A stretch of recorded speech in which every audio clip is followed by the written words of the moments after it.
Justement, j'allais te demander des précisions par rapport à l'enquête, parce que j'ai reçu ton mail là, sur les 3 journées qui ont lieu la semaine prochaine. Là. Attends, où est-ce que je l'ai imprimé ça?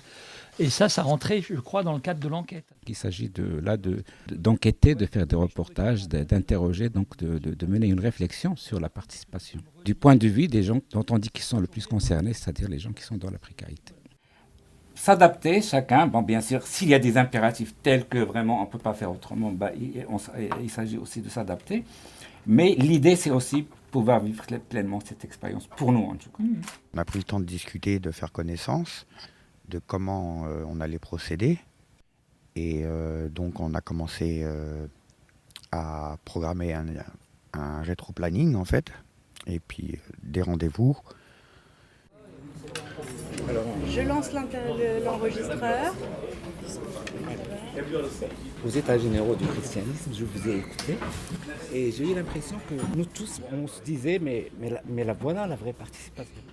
Ça, voilà la vraie démocratie d'ailleurs. D'après vous, en attendant cette participation, puisque tout le monde ne participe pas, nous serions dans quoi en ce moment? Non-démocratie, balbutiement de démocratie? C'est une super question. Je pense qu'on est dans un entre-deux. Ici à Paris, nous avons rencontré Joe Spiegel. C'était très intéressant. C'est un monsieur qui fait, je pense, le tour de la France pour parler de la participation. Il est aussi dans le débat et dans la discussion pour ça.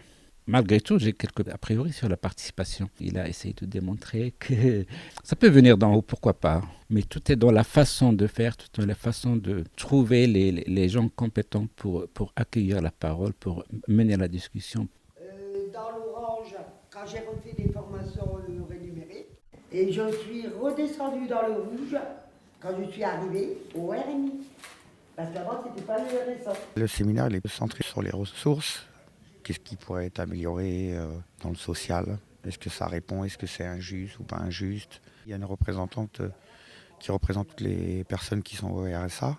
Il y a aussi un professeur qui est là, qui connaît bien le sujet. Et donc, on voit plusieurs points de vue en fait. Ça fait donc comme ça un parcours un peu cabossé comme ça. Mais c'est jamais en fait ni linéaire, c'est même pas des courbes. Ça monte, ça descend. Et toi, Séverine? Alors, Moi, je trouve que participant ou partenaire, c'est un peu vague en fait. On parle des gens qui sont dans des situations de précarité et ce qu'on veut changer, c'est que ça vienne pas tout le temps d'en haut en fait. Que ça vienne un peu du bas. Les intellectuels, oui, il en faut. Mais des fois, il faut rester terre à terre pour trouver les solutions. C'est bien de réfléchir ensemble. Je pense que ça, c'est très important. À Toulon, la participation, on pouvait la palper là-bas et il y a eu des choses très intéressantes. Par exemple, on a vu une réunion des sans-voix, une équipe qui était très intéressante. Le temps était très, très libre. On a vu des danses de gens roms, on a discuté avec eux et je me rappelle bien, ils disaient que on va montrer que quand on dit rom, c'est pas voleur, c'est pas ceci, c'est pas cela. Ils avaient vraiment une grande conscience de l'enjeu de leur action, beaucoup plus que quelqu'un qui ne saurait pas regarder avec toute cette méfiance, etc. En France, en Angleterre et ailleurs. Et c'est là-dessus que nous on travaille.